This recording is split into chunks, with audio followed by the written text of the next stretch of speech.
자, 학생 여러분 안녕하세요. 월화수 시간표에 들었는 반들은 지금 냉대기호와 한대기호를 2번 이상 돌려서 듣기 바랍니다. 목금 들었는 반들은 냉대기호와 한대기호를 선생님하고 약간 훑어봤죠, 그죠?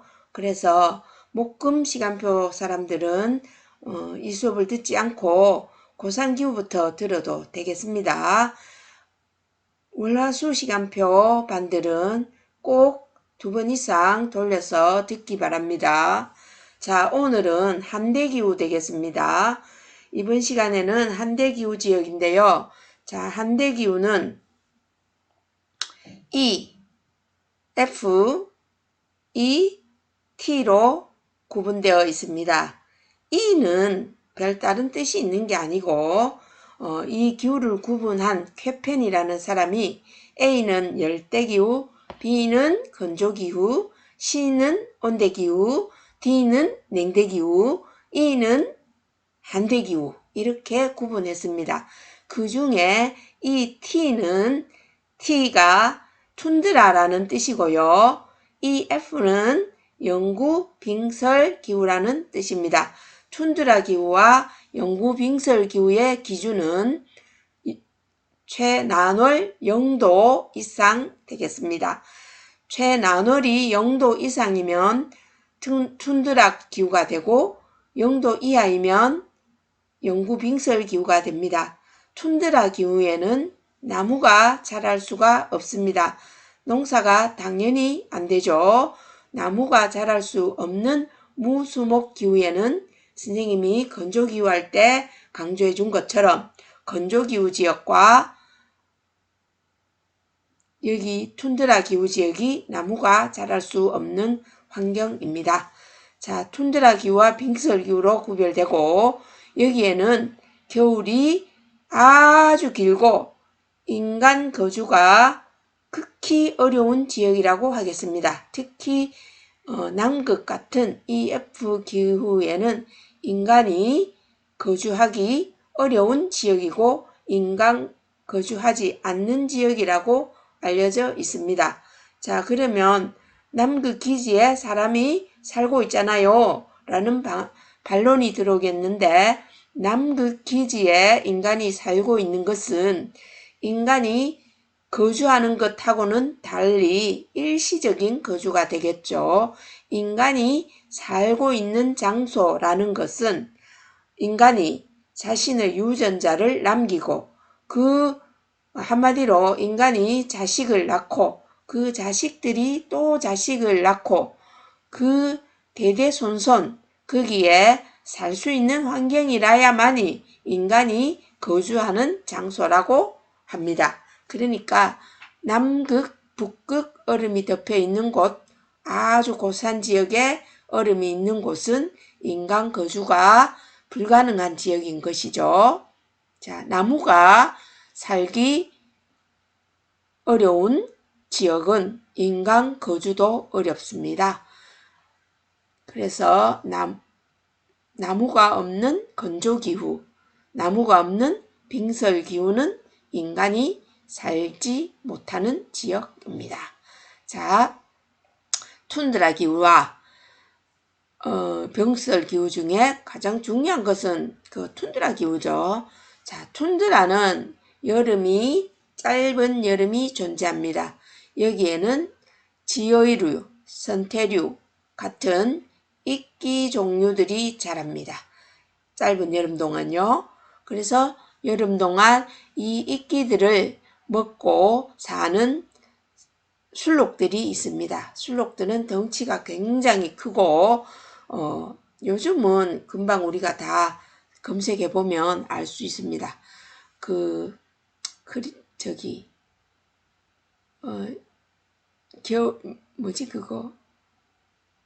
겨울왕국 아니고 겨울왕국 맞나요?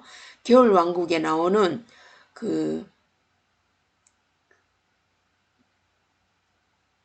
술록을 유목하는 사람이 나오죠.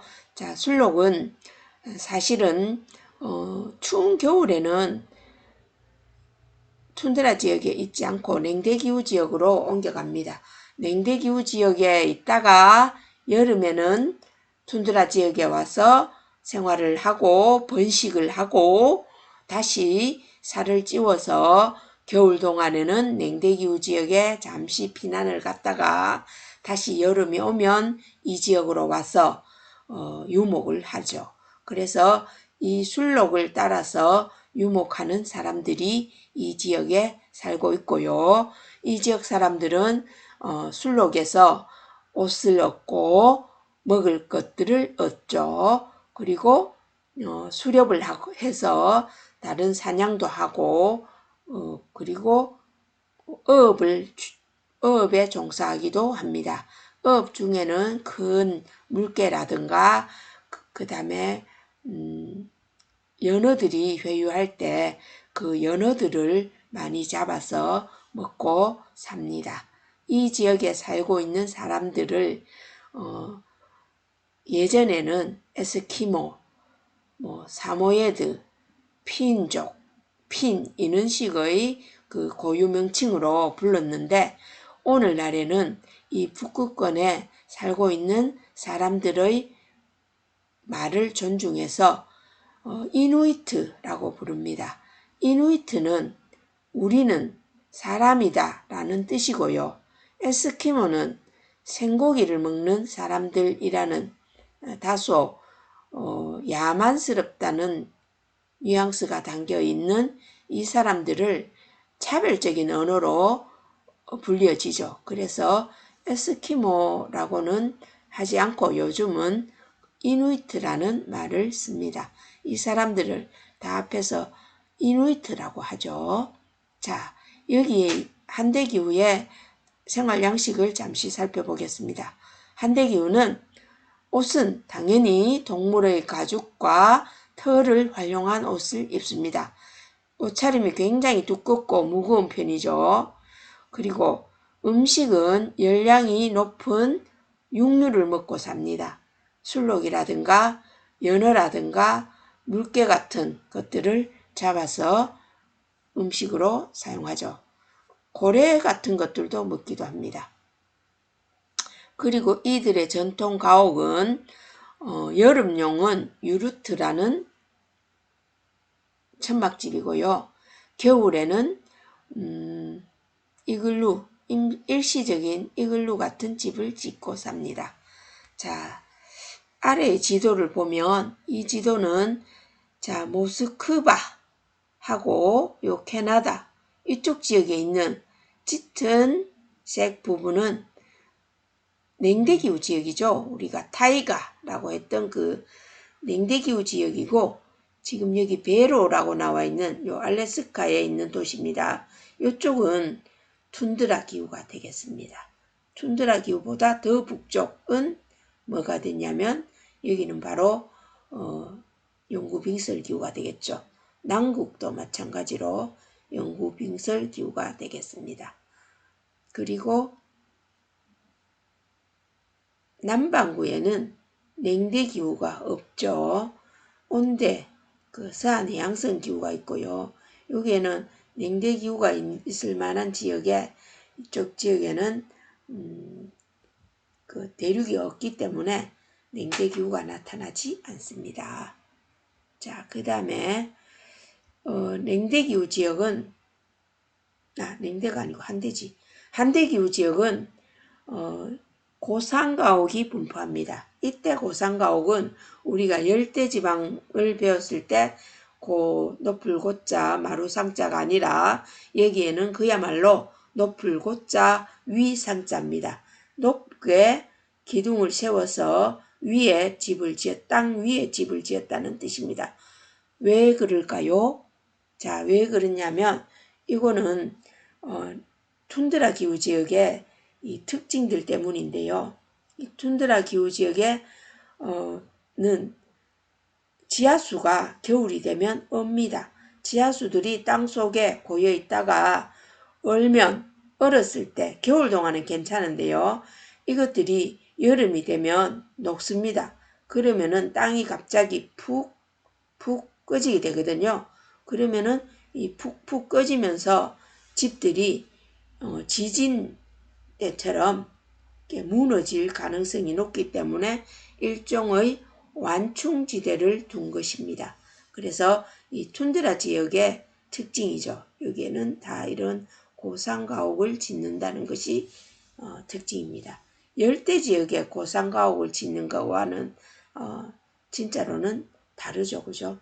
그리고 지면에서 약간 띄우면 여기에는 또 지면에서 올라오는 한기를 막기 위한 것도 조금은 있겠죠. 그리고 한기를 막는다기보다는 그 용도보다는 진짜로는 그 땅이 얼었다 녹았다 하면서 굴곡 지어지기 때문에 그런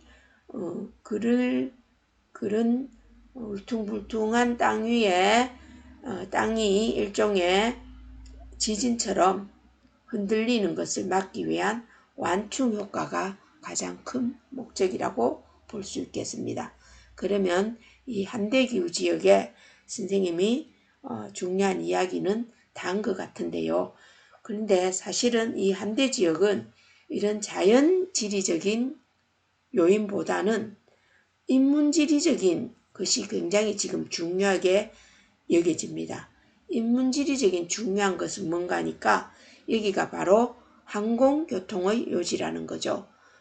지금 대륙 간의 최단거리 이동수단은 거의 대부분 최단거리 이동수단이 비행기인데 이 비행기들은 거의 대부분이 북극 항로를 이용합니다. 자, 구글 지도를 보면서 설명하도록 하겠습니다. 자, 구글 지도를 보면 여기가 바로 북극이 되겠죠. 우리가 지금 북쪽을 좀 맞추고 보겠습니다. 지금 여기잖아요. 이 지도를 보면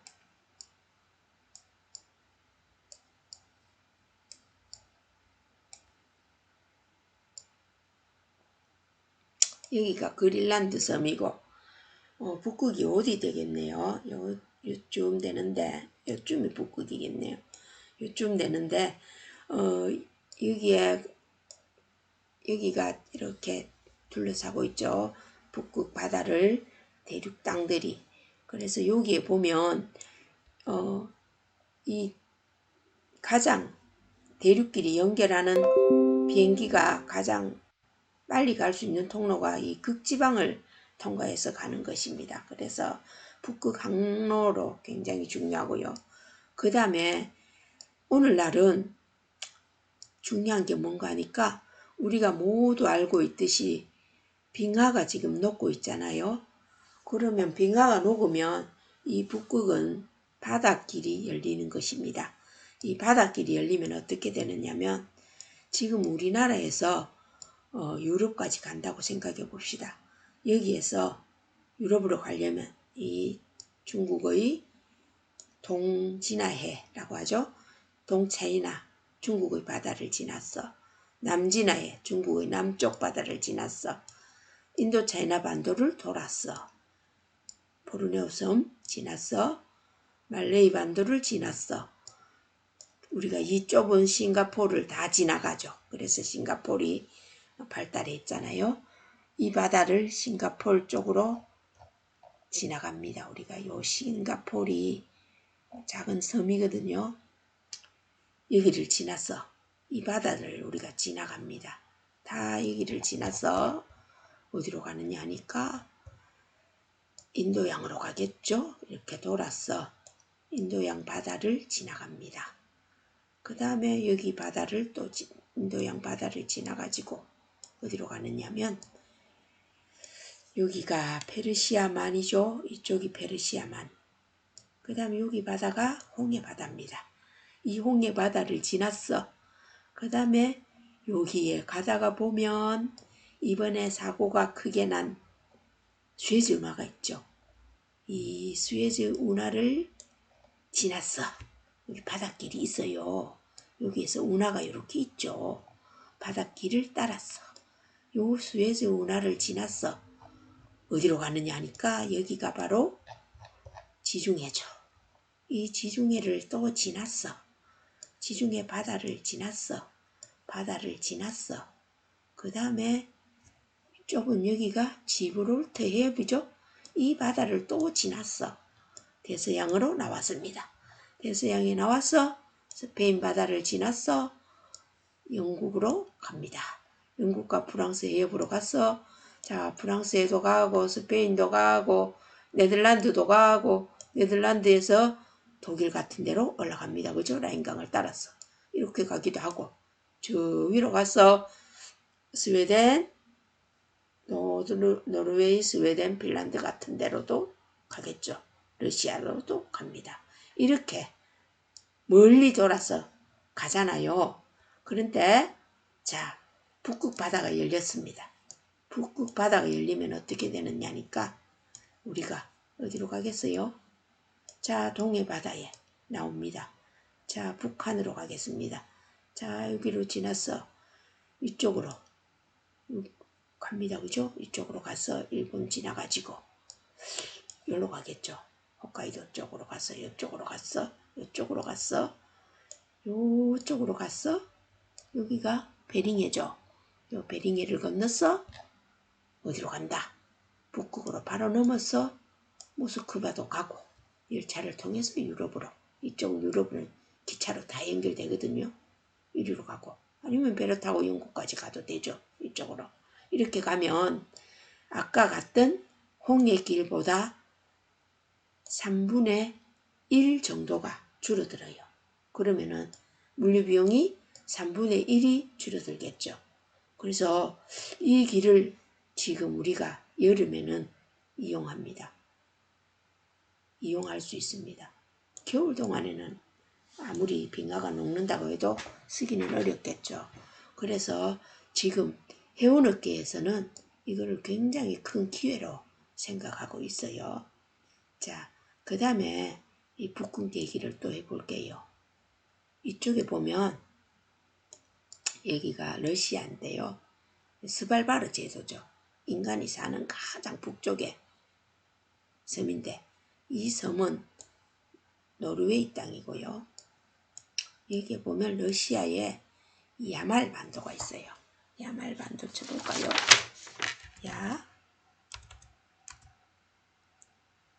야말 반도.